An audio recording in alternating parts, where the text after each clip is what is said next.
Na capital portuguesa sempre houve mestres. É uma das suas tradições. Além do céu azul, do rio, com as suas tágides e as suas marés cheias e as suas praia-mares que se sentem e que trazem cheiros e peixes para dentro da terra. Há uma circulação também cíclica de mestres que surgem, de discípulos que emergem, de mestres que morrem, de discípulos que se têm que tornar mestres. A transmissão de energias entre eles não é claramente discernida por praticamente ninguém e teremos que adivinhar que energias cada mestre deixa, que energias cada discípulo constrói e recebe, e o que daí resulta na continuidade de uma tradição espiritual que perpassa por todos eles e que se pode denominar a Ordem Espiritual de Portugal. Esta Ordem Espiritual de Portugal, que recebeu ao longo dos séculos mais do que uma designação, sobretudo pelas suas manifestações exteriores parciais, mas mais visíveis, como a Ordem de Cristo, como os Templários, como uma denominada Ordem de Maris, é, sem dúvida alguma, uma das fontes de inspiração e de identificação dos seres que, pela sua aspiração à verdade e ao conhecimento, conseguem, pela razão e pelo coração, pelo intelecto e pela visão pura e intuitiva, discernirem melhor as complexidades e profundidades e maravilhas da manifestação divina que, emanada do ponto primordial e sol central de amor e de sabedoria para todo o universo, chegou até esta praia lusitana, onde, desde há séculos, desde que se constituiu esta entidade denominada Portugal, e que antes era condado portucalense, e que antes era galaico-portuguesa, e que antes tinha também as suas partes da Lusitânia e da Bética, esta costa para o Atlântico, bafejada pelos ventos, pelo clima temperado, pela claridade e luminosidade do sol, constitui, sem dúvida alguma, uma base de trabalho e de identificação e caracterização, não só geográfica e histórica, como também espiritual e angélica. E daí que Dom Manuel, por volta de 1504, tenha pedido ao Papa que fosse oficializado o culto do Arcanjo de Portugal. Esse culto, que tem designações várias, portanto pode surgir-nos como Anjo Custódio de Portugal, como Arcanjo de Portugal, como o Principado de Portugal, pois provavelmente será esse nível, o nível mais elevado da terceira hierarquia angélica, conforme a divisão criada e admitida e aceita ao longo dos séculos e que nasce sobretudo de uma compilação dos padres da Igreja e de monges que culminam em Dionísio Areopagita, provavelmente um monge da Síria ou da Arménia ou da Geórgia, e que tem depois outras apresentações, como a de Gregório o Grande, que não se afastam, contudo, muito desta ligação a um nível superior da hierarquia angélica e que nos inspira sempre que merecemos e que a ele nos abrimos. Mas, de facto, como a visão da maior parte das pessoas é insuficiente, como a sua capacidade de amor e de conhecimento para os atingir e para abrir mais o olho espiritual também é fraca, acaba por ser importante a existência dos mestres espirituais que, conseguem ir transmitindo algumas sementes desse conhecimento que lhes foi dado e que conseguiram aos discípulos, aos seres mais receptivos. Lisboa e Portugal, mas Lisboa no caso presente, sempre teve alguns mestres e nos últimos tempos podemos lembrar do magistério de Leonardo de Coimbra,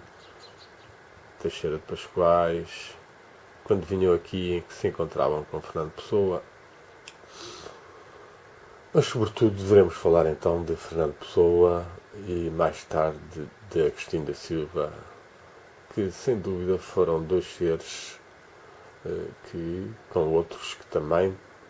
dentro destas tradições mais espirituais e psicohistóricas portuguesas, procuraram aprofundar os mistérios da vida e da morte, de Deus e do anjo, do espírito, da alma e do corpo, da sociedade política e da sociedade familiar. E então, neste século XXI, encontramos-nos agora numa situação em que praticamente não encontramos mestres visíveis. Encontramos alguns discípulos que o são mais ou que o são menos, que entraram mais no campo do seu ego ou que entraram mais numa certa discrição e humildade e desaparecimento. E então as pessoas não têm tantas capacidades de indagar, de dialogar, de aprofundar, de meditar os grandes conhecimentos desta tradição. Conhecimentos estes sempre ligados com a divindade, com os anjos, com o espírito, com a vida harmoniosa, com o amor, com a sociedade política. E que numa época de crise como esta de 2014, muito importante se tornaria que houvesse vozes que conseguissem ressoar por uma camada grande de portugueses e os ajudassem a fazer uma volta à face, uma transformação, de forma a não se deixarem continuar a desviar dos seus interesses e destino mais elevado e a serem completamente manipulados por interesses estrangeiros ou por interesses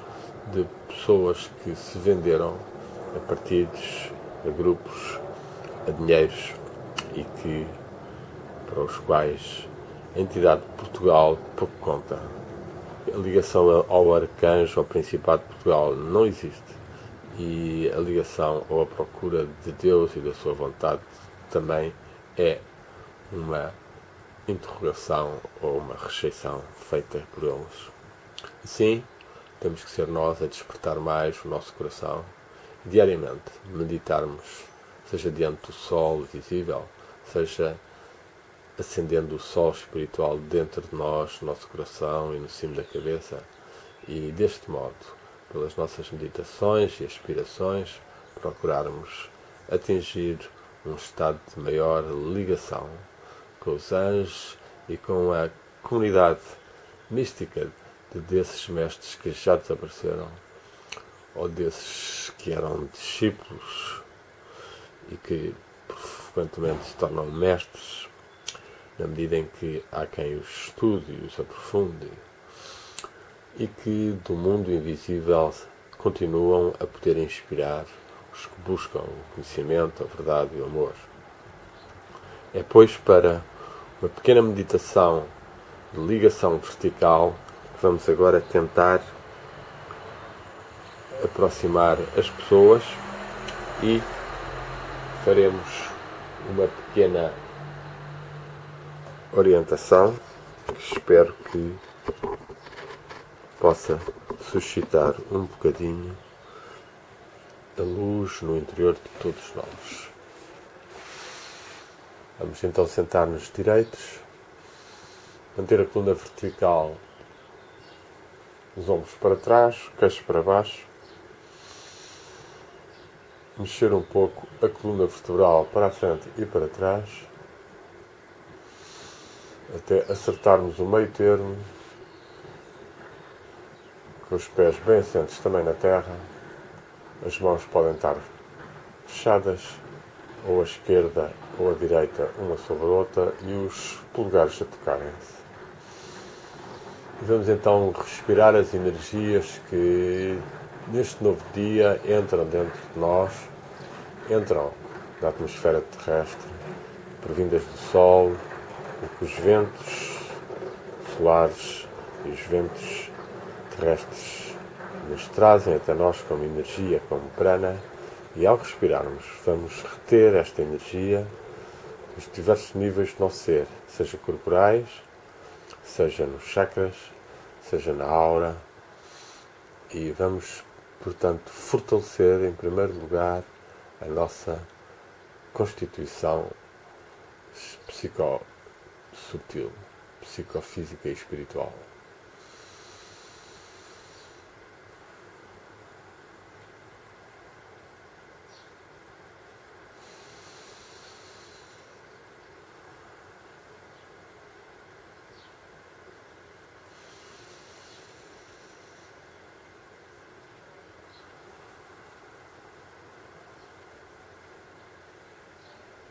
Para iniciarmos estas meditações, que devemos fazer com o máximo de regularidade, ou é possível pelo menos, há que invocar as bênçãos divinas e as do Arcanjo, ao Principado de Portugal e dos Mestres. E, portanto, quando inspiramos, tentamos abrir-nos e buscarmos os raios dele, de Satanás. Há constantemente muitos raios a entrar e a sair da nossa aura. Nós temos um corpo de radiação e, ao fazermos isto, ao abrirmos também o cálice do nosso coração, a famosa demanda do Santo Graal está também interligada com estas práticas. Nós estamos a sinalizar a nossa pertença, a nossa ligação com a tradição espiritual portuguesa. Estamos a ligar a terra portuguesa e o céu universal e divino.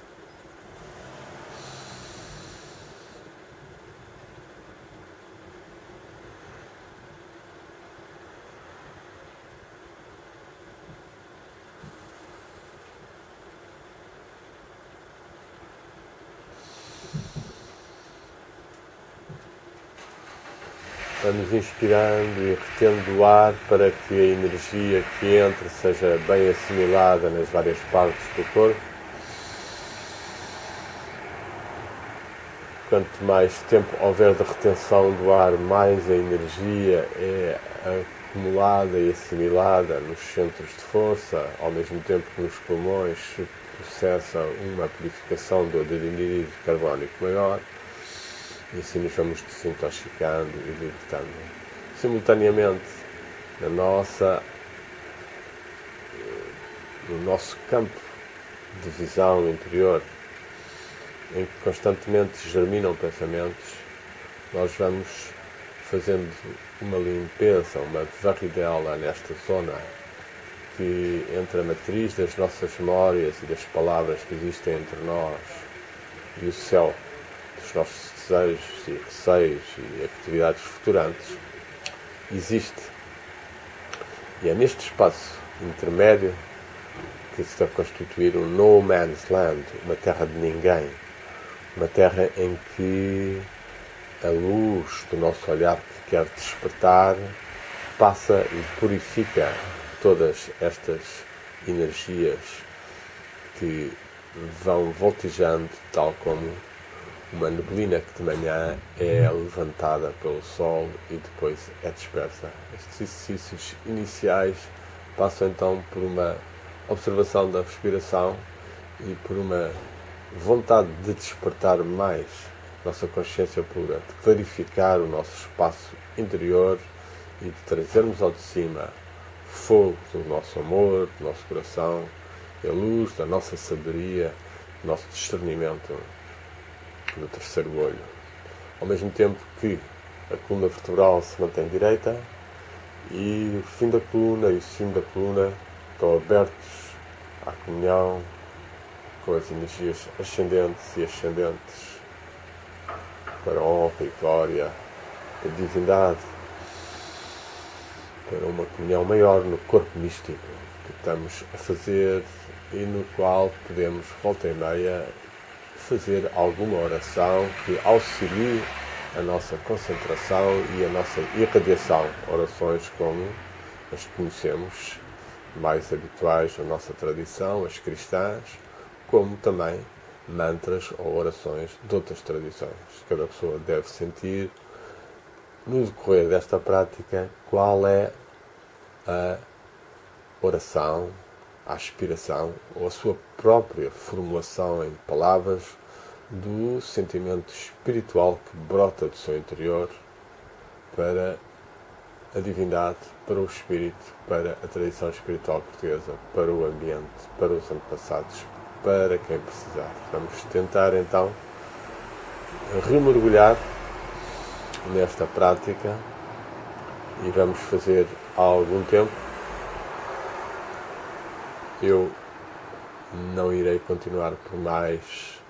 esta gravação. Deixarei então agora a possibilidade ainda de 2 minutos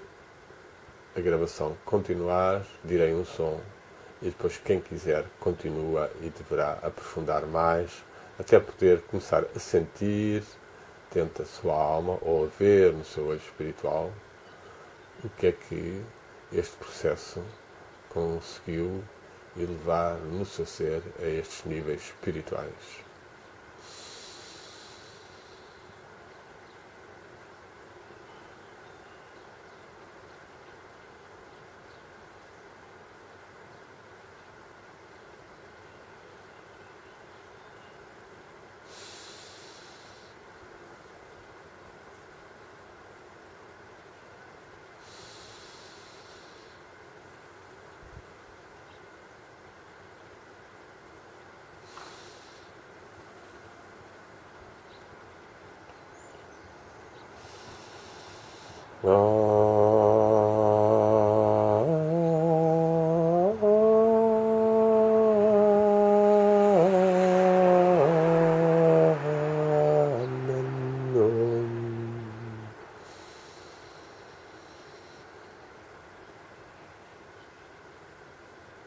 Tenhamos a aspiração no coração, no cálice,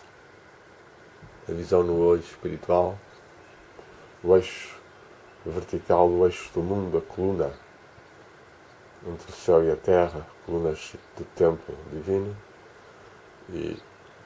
continuemos na meditação no nosso ritmo. Om, Amen. Luz, lux e amor.